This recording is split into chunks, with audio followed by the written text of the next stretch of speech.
मिश्रा गुरुजी की तरफ से एक दूसरा पुरस्कार।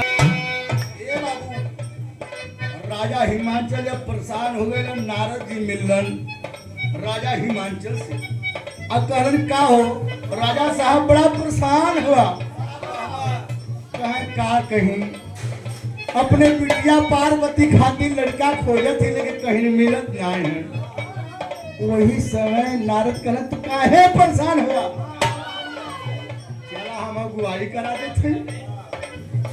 अब बड़ा नगद लड़का हो, जब मिलन लिया के दिखावे खातिर, अरे बाप रे बाप, बड़े बड़े जटा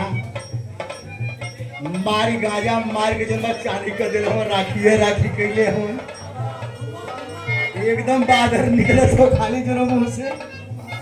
बारे भोलेनाथ उनका लीला देख के जब रोटा खड़ा होगा राजा हिमांचल पर, कहे कि अरे यार नारद, हमार सोना जैसा लड़की और तू जोन बा यार करा से बिया कर खाती, ये बुढ़वा से एकरा मुंह में एको दांत नहीं खनबा।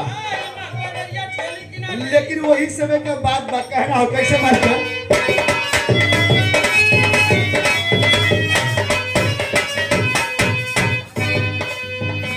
बाबा भगवान चलन भोलेनाथ देव के देव महादेव पहला बस सवारी करके बोला त्रिपुरारी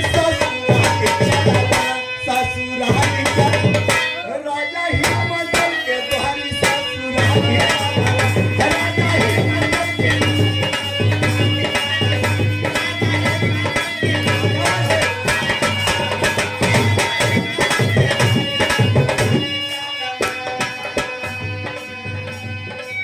के आदरणीय हमारे बड़े भैया नमो आपका। खेती हो रही बनारस का धरती, विजय भैया के तरफ से बनारस की धरती से राजभर जय सोहलदेव भैया के तरफ से दूसरा तीसरा पुरस्कार। ससुरारी राजा हिमांचल के तोहरी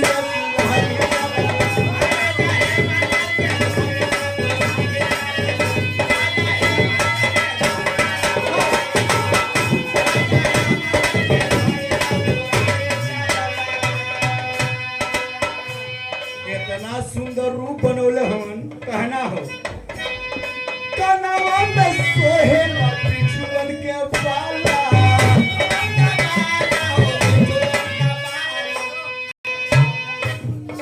कनवा में सोहेला बिछुअन के बाला,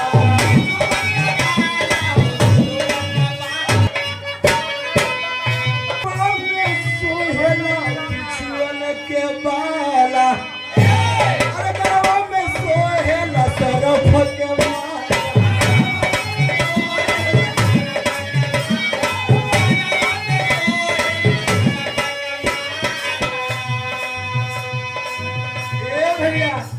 वही नंदी बैल पर भोलेनाथ बैठ गए, कान में बिछार बा और रूप कैसे बनोला भैया, रूपवा बनोला जैसे लागे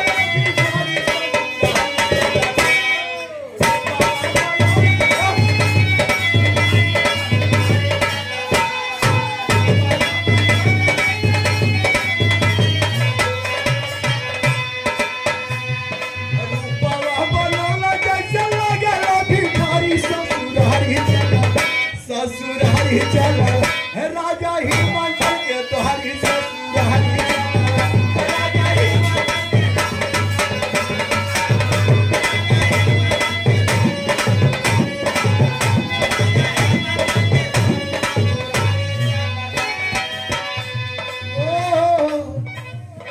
जब वही दुआरे पर पहुंचलन अपन जोन बात बैल पर चढ़ के रूप भिखारी के बना के भोलेनाथ अपन चटा सटा खोल के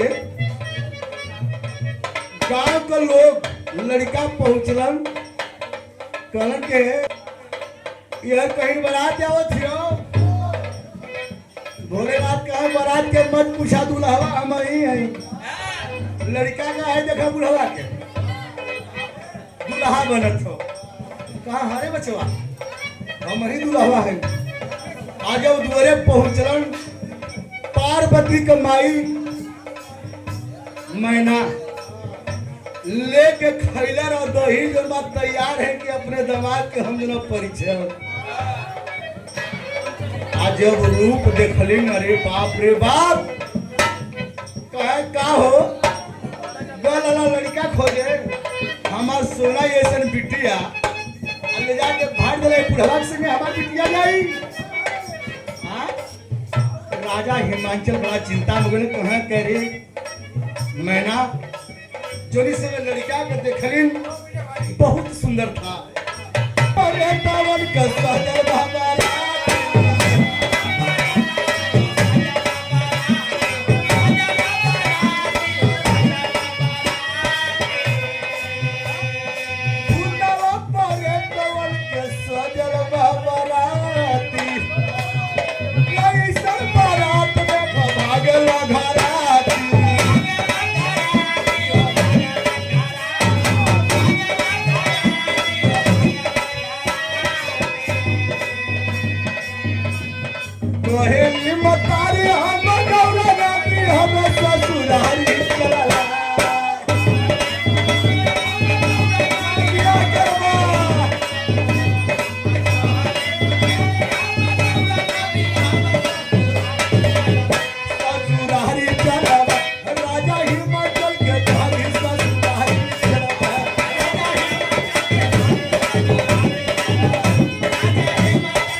मान ला नहीं तो तू हमहू संगे पूछाई।